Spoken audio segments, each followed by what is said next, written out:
does Hex get such a professional setup? It looks so professional. She's got connections. Yeah, nicely done, Hex. I think Lee and the news team might have some competition. Oh, thanks so much. Oh, well, now it's time to take an in-depth look at Metroid Prime Federation Force.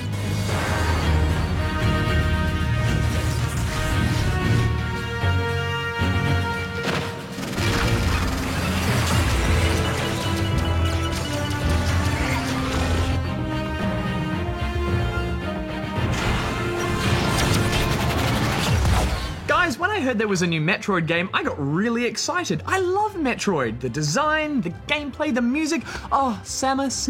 And guess what? Federation Force has none of these things.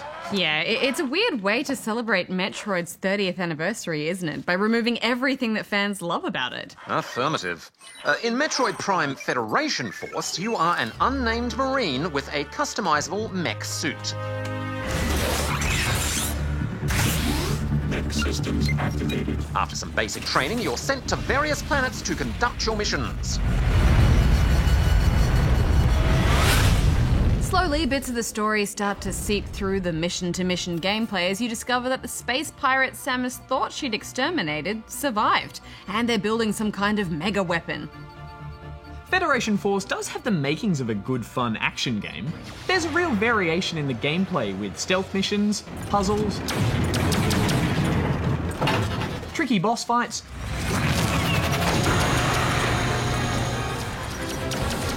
and all massive shootouts.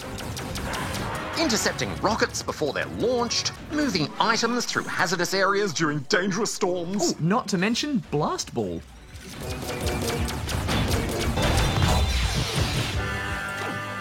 Ugh, it's not that much fun to play, but I thought I should mention it because it's this weird 3v3 Rocket League style mode.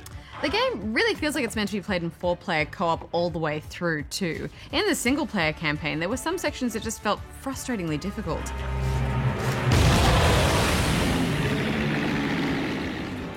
And when you die, you have to do the whole mission again from the start. And some of the levels are quite long, and when you're flying solo, death can come swiftly.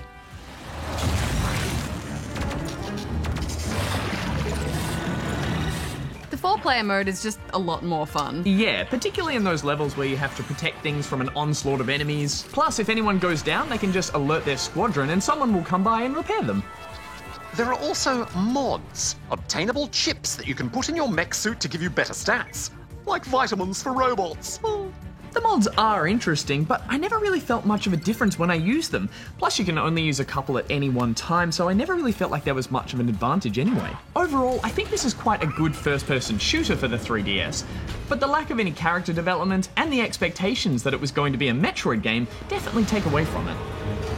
I mean, you don't even get to play as Samus. Samus is on more important missions, Goose. She's doing reconnaissance, conducting investigations. She's got bigger fish to fry. Space pirate fish. Yeah, you are kept up to date with what Samus has been up to, but I have to say I did kind of feel a little bit like the underachieving sibling. You know, hearing about how great Samus was going and how she was having massive battles and emerging victorious, all the while I was being asked to trap an ice creature in a cage for research purposes.